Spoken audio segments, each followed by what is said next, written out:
네, 안녕하세요. 네, 산업보건지도사 이준혜입니다. 네, 발표를 시작하겠습니다. 네, 오늘 주제는 그 밀폐공간 작업장 확인 및 조치 사항에 대한 내용인데요. 우리가 밀폐공간 질식재 예방을 위해서 가장 중요한 첫 단계는 밀폐공간을 미리 파악해서 출입을 제한하는 것입니다. 많은 근로자들이 작업장 편의를 위해서 확인을 하지 않고 들어가는 경우가 많기 때문에 아무도 안 들어갈 거란 생각은 금물이겠죠. 그렇기 때문에 사전에 밀폐 공간을 미리 파악해서 출입을 제한하는 표지판을 부착하고, 또 출입이 반드시 필요할 경우에는 사전 조사를 통해서 작업 허가가 있을 때에만 작업을 할 수 있도록 조치하는 게 중요하겠습니다. 그럼 먼저 밀폐 공간, 질식 위험 있는 작업 장소를 한번 확인해 보겠습니다. 이 밀폐 공간은 산업안전보건 기준에 관한 규칙 별표 18에 18가지 밀폐 공간을 규정하고 있는데요. 몇 가지 장소에 대해서 같이 한번 확인해 보겠습니다. 첫 번째, 이제 깊이 들어간 수직갱이나 터널 등의 내부가 되겠는데요. 이런 수직갱이나 터널들은 깊이 들어가서 밀폐 공간이 되는 이유도 있지만, 그 지층 상태가 어떤 여감층, 철염, 망간염, 또 메탄이나 이런 부탄을 함유한 지층일 경우에는 가스가 발생될 수가 있습니다. 이런 가스 발생으로 어떤 밀폐 공간을 더 가중시킨다거나, 또 그 가스 발생으로 인해서 산소가 부족한 상태가 될 수가 있겠습니다. 두 번째, 장시간 사용하지 않은 이제 우물 등의 내부가 되겠는데요. 우리가 사용을 안 했다라는 것은 그 안에 공기가 어떤 상태에 있을지 모르는 상태가 되는 거겠죠. 그래서 자주 들어가는 공간은 괜찮겠지만 장시간 우리가 사용하지 않았다면 그 안에 유기물이라든지 이런 부분들이 발생할 수 있어서 이런 공간은 밀폐 공간이 될 수가 있겠습니다. 세 번째, 지하에 부설한 암거, 맨홀, 또는 이제 피트 등의 내부인데요. 우리는 이제 맨홀에서의 작업이 꽤 자주 생기죠. 자, 자주 생긴다 그래서 그냥 들어가면 되는 게 아니라 그 깊숙한 곳에서는 또 유기물이나 이런 부분들이 발생할 수 있기 때문에 반드시 이런 공간은 밀폐 공간으로 취급하고 사전 확인을 하여야 합니다. 다음은 빗물, 하천의 유수 또는 용수가 있거나 있었던 통, 암거, 맨홀 또는 피트 등의 내부인데요.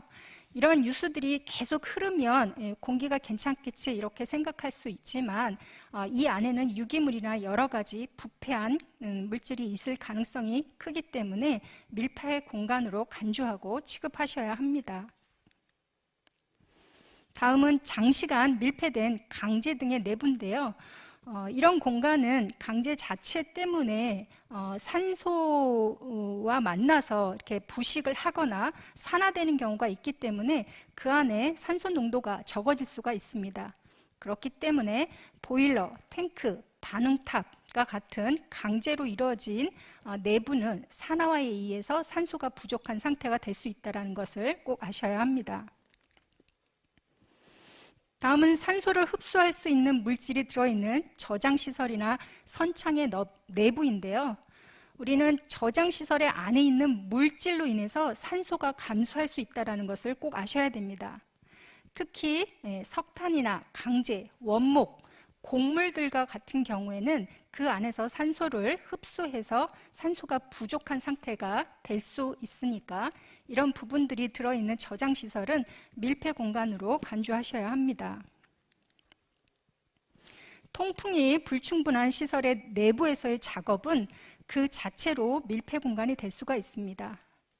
우리가 페인트가 발라져 있을 때 그 페인트가 휘발해서 그 안에 공기가 산소가 부족한 상태가 되거나, 그 페인트가 휘발해서 그 유해가스로 질식할 수 있는 위험이 되기 때문에 페인트가 다 건조되지 않은 상태에서의 출입이라든지 또 도장 작업 중이라든지 이런 부분들은 밀폐 공간으로 간주하고 우리가 확인해야 하겠습니다.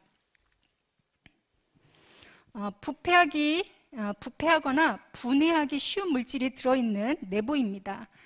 이런 공간들은 가만히 있을 때는 적정 공기를 가지고 있다 할지라도 안에 내부에 들어가서 일을 하다 보면 소다캔 효과라고 해서 밝기만 해도 유해가스가 갑자기 폭발적으로 발생하는 경우가 발생될 수가 있습니다. 그렇기 때문에 부패하거나 분해되기 쉬운 물질이 들어있는 장소에서는 적정 공기라 할지라도 작업으로 인해서 황화수소와 같은 유해가스가 급격히 증가할 수 있다는 내용을 꼭 반드시 숙지해야 하겠습니다. 콘크리트 양생 장소 및 가설 숙소의 내부입니다. 이런 콘크리트를 양생할 때 우리가 일산화탄소가 나올 수 있는 갈탄, 목탄, 연탄 난로를 사용한다 그러면 그 일산화탄소로 인해서 이제 질식하거나 문제를 일으킬 수 있습니다. 또 이런 연료를 가설 숙소에서 쓰는 경우도 있습니다. 그렇기 때문에 주무시다가 연탄가스에 노출돼서 또 사망으로 이어지면 안 되겠죠. 그렇기 때문에 이런 불완전 연소가 일어날 수 있는 연료를 사용하는 장소는 우리가 밀폐 공간으로 간주하셔야 합니다. 아르곤, 질소 등 불활성 기체가 들어있거나 유입이 가능한 이런 배관의 시설 내부에서는 처음에 이 가스가 없다 하더라도 작업으로 인해서 누가 이걸 누출시켜서 사고가 나는 경우가 가끔 있습니다. 그렇기 때문에 불활성 가스니까 안전한 가스다 이렇게 생각하지 말고 이 가스가 밀폐 공간에 유입될 때는 그 안에 산소 농도가 급격히 낮아질 수 있다는 것을 반드시 알고 작업 전에 이런 가스의 유입이 가능한 조건이 될 수 있는지 사전 확인이 꼭 필요한 장소가 되겠습니다. 마지막으로 근로자가 상주하지 않는 공간으로서 출입이 제한되어 있는 장소의 내부인데요. 장시간 사용하지 않는 장소라 하면 그 안의 공기 상태가 어떠한 상태일지 모르기 때문에 처음 출입 시 그 공기 상태를 한번 확인하는 이런 일들을 꼭 하셔야 하겠습니다.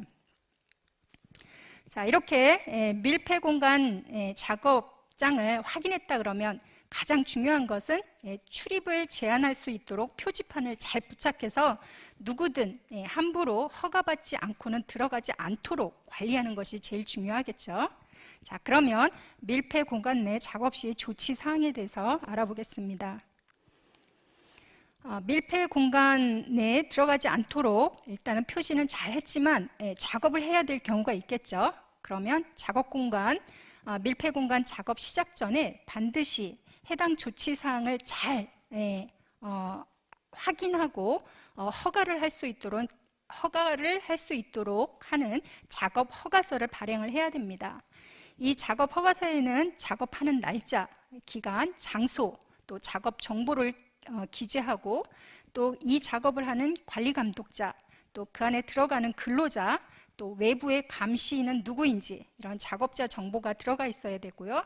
또 그 작업하기 전에 산소 및 유해가스 농도 측정 결과를 확인하고 적정 공기가 유지됐는지 아니면 추후에 이 적정 공기를 유지하기 위해서 후속 조치는 어떻게 할 건지 이 내용이 들어가야 되고요.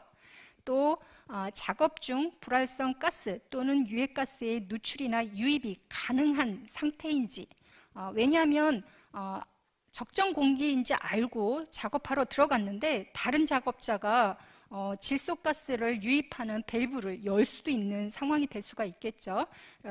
이런 가능성을 검토해서 작업을 중지한다든지 이런 밸브를 차단할 수 있는 로그아웃을 잘 한다든지 우리가 태그를 잘 붙인다든지 이런 후속 조치 사항이 중요하겠습니다. 또 작업 시 착용해야 할 보호구도 잘 비치 있는지 또 비상연락 체계가 잘 갖추어졌는지 이런 부분들이 모두 기록된 작업 허가서를 확인하고 이 작업 허가서는 작업이 종료될 때까지 해당 내용을 작업장 출입구에 게시해서 작업이 이루어지고 있음을 누구나 알 수 있도록 하셔야 합니다. 다음은 작업 중 이 공기를 적정한 상태로 계속 유지하기 위해서는 환기를 해야 되는데요. 처음 공기가 적정 상태에 있다 할지라도 작업으로 인해서 또 유해가스가 계속 발생될 수 있기 때문에 지속적인 환기는 굉장히 중요합니다. 일단 작업장 안에 밀폐 공기가 적정 공기가 아니라고 하면 환기를 먼저 해야 되는데요. 이런 적정 공기 상태를 만들기 위한 환기는 가장 중요한 안전조치임을 꼭 명심하셔야 합니다. 밀폐 공간 내 공기 상태가 정상 범위에 있다 할지라도 작업 과정에서 우리가 유해가스가 발생될 수가 있을 때에는 반드시 지속적으로 환기를 꼭 해야 된다는 것을 아시기 바랍니다. 작업 특성에 맞는 환기 방법을 잘 결정하셔서 적절한 환기 방법을 채택하는 것도 중요한 일이겠습니다. 자, 그럼 환기 방법을 알아보겠습니다. 작업 시작하기 전에 밀폐 공간 내부의 공기를 5배 이상의 공기로 바꿔주는 건데요. 이렇게 하기 위해서 한 15분간을 우리가 선택한 환풍기를 이용해서 배풍기를 이용해서 환기를 합니다. 이 15분간 작업장 기적의 5배를 할 수 있는 우리가 환풍기를 구비하는 것도 굉장히 중요하겠죠. 다음은 이렇게 구비된 환풍기로 계속적으로 처음에 들어갈 때만 15분간 환기하는 것이 아니라 작업 중에도 적정 공기 상태를 계속 유지하기 위해서 지속적으로 환기를 하는데요. 이 지속적으로 환기될 때는 시간당 공기 교환 횟수가 20회 이상이 되도록 환기량을 유지하셔야 합니다. 이것뿐만 아니라 적정 공기로 유지된다 할지라도 그 안에 작업 장소가 황화수소 발생과 같은 이런 소다캔 효과가 나타날 수 있는 작업 장소라면 이런 환기뿐만 아니라 이 송기 마스크를 착용하고 작업하도록 하는 것이 또 중요하겠습니다. 통상적으로 우리가 환기를 할 때는 외부의 공기를 안으로 밀어 넣어주는 급기 방식으로 실시하는 것이 유리합니다. 이때 급기구에 걸쳐서 환기를 하는 것이 아니라 그 급기구는 그 작업자가 있는 근처까지 깊숙이 내려갈 수 있도록 하시는 것이 중요하겠습니다. 만약에 밀폐 공간 최적이 아주 넓거나 구조가 복잡할 경우에는 급기와 배기를 동시에 같이 채택하는 것도 좋은 방법인데요. 이럴 때 급기구하고 배기구가 어느 정도 떨어져 있어야지 들어간 공기가 다시 이게 이제 너무 붙어 있으면 나온 공기가 또 급기구를 통해서 다시 들어갈 수 있기 때문에 급기구와 배기구를 적절하게 배치해서 환기가 효율적으로 이루어지도록 하셔야 합니다. 환기팬을 선정할 때는 어느 정도 압력이 있어야만 공기가 불어져 나갈 수가 있겠죠. 그렇기 때문에 환기팬의 압력, 정압은 40mm 아쿠아 이상으로 하시면 되겠습니다. 또 이때 사용하는 덕트, 우리가 보통 자바라라고 부르는데요. 송풍관의 길이는 제조사에서 제시한 길이를 초과하지 않도록 하고 만약에 제시한 길이가 없다 그러면 15m를 넘기지 않습니다. 이는 이 자바라, 송풍관이 너무 길 경우에는 압력 손실에 의해서 이 송풍량이 제대로 나오지 않을 가능성이 있기 때문에 적절하게 길이를 너무 길지 않게 하는 것이 중요하겠습니다. 환기팬의 송풍량은 효율을 고려해서 이제 작업장 최적의 40% 용량을 구비하시면 되는데요. 이 수치는 작업장 공기를 시간당 20회 이상 환기할 수 있는 용량이 되겠습니다. 이렇게 구비된 환기팬을 작업 전에 15분간 충분히 급기에서 공기를 순환시켜 주시고 작업 종료 시까지 계속 가동하시면 되겠습니다. 자, 이렇게 나온 수치가 어떻게 나왔는지 한번 같이 계산식을 볼까요? 만약에 이런 밀폐 공간 작업장이라고 생각하면 작업장 최적을 한번 구해 보겠습니다. 작업장 최적은 가로 곱하기 세로 곱하기 이제 높이가 되겠는데요. 자, 이렇게 가로 곱하기 세로 곱하기 높이를 했더니 4 곱하기 5 곱하기 10 해서 200m삼순의 최적의 밀폐 공간이 되겠죠. 자, 이 밀폐 공간을 환기한다 생각하면 이 작업장 최적의 5배에 되는 양을 처음에 15분간 환기하시면 됩니다. 자, 최적의 5배니까 1000m삼순이 되겠네요. 자, 1000m삼순을 15분간 환기하려고 했더니 66.7m삼순/미닛의 용량의 환기팬이 지금 필요한 상태입니다. 자, 이 환기팬을 구비하면 되는데 이 환기팬이 100% 효율을 낼 거란 보장이 없잖아요. 자, 그렇기 때문에 환기팬의 효율을 우리가 한 80%로 적용해서 요 효율에 1.2배를 하면 80%를 적용한 거가 되겠죠. 그래서 66.7 곱하기 1.2배 했더니 80m삼순/미닛의 환기팬을 구비해야 된다라는 계산이 나옵니다. 자, 이 환기팬으로 이렇게 시간당 20회 이상 환기를 하게 되면 또 같은 수치가 나오게 되거든요. 자, 결과적으로 이 숫자는 아주 간단하게 우리가 계산식으로 만들려고 하면 이 작업장 최적의 40% 용량을 결정하면 적합한 환기팬을 결정할 수 있다. 이렇게 수식이 나오게 되는 겁니다. 자, 우리는 이 정도의 작업 공간을 환기하기 위해서는 적어도 80m삼순/미닛의 환기팬을 구하면 되는데요. 한번 환기팬을 구해 보겠습니다. 환기팬을 사려고 하면 환기팬의 사양을 한번 보시면 되겠죠. 우리는 적어도 압력이 40 이상, 40mm 아쿠아 이상이고 또 풍량은 80 이상이 되는 환기팬을 구비해야 되는 계산이 나왔었죠. 그렇다 그러면 적어도 이 이상의 환기팬을 구입하셔야 되고, 자, 이 풍압에 이걸 구입했다 그러면 80이 안 되니까 적어도 2대를 선정해서 2대를 동시에 가동해야 합니다. 만약에 나는 한 대만 사고 싶다 그러면 40 이상의 풍압을 가진 80m삼순/미닛의 환기팬을 결정하시면 되겠습니다. 이해되시죠? 네.